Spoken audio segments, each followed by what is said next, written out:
Hello and welcome back to Shakesyear. We're still working on King John and we're almost done with Constance in Act 3, Scene 3 as it's known in the folio, Act 3, Scene 4 as it is known in many other versions of the script. It will all come together again at some point, I promise.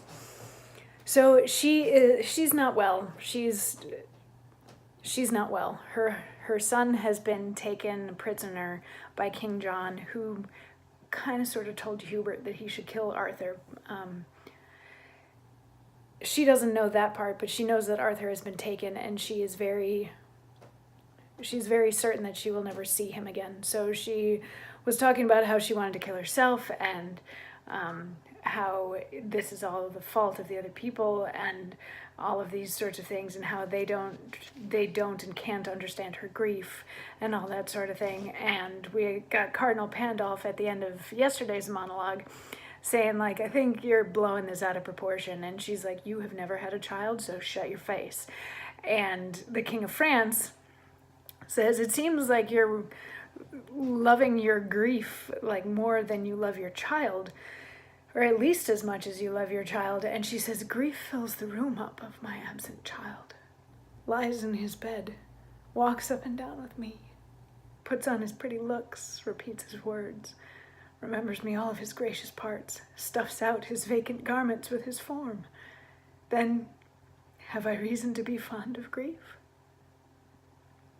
Fare you well.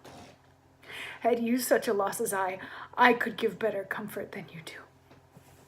I will not keep this form upon my head when there is such disorder in my wit. Oh, Lord, my boy,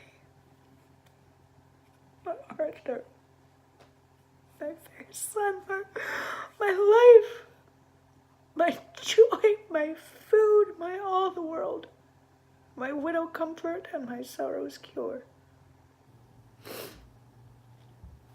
So she's grieving. She is super grieving at this point, and she makes the point that what she has now, since she doesn't have a son, is grief.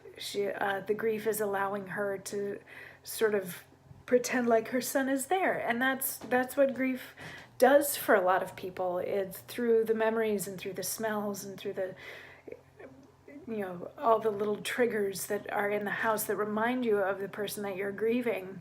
It's almost like they're still there with you. So she's like, of course I love my grief because it's how I'm able to hold on to my son, and none of you know what it is that I'm going through, so if you ever do go through what I go through, I will handle it much better than you did, so bye-bye. And she leaves, and the King of France is like, I'm kind of afraid of what she's gonna do now. So he leaves immediately after her, leaving Cardinal Pandolf and Louis the Dauphin still in the room and on the stage. And they get to have a chat because apparently Louis the Dauphin is also not very happy right now. And the Cardinal has some words for him on that front, which we will get to hear tomorrow. I'll see you then. Mwah.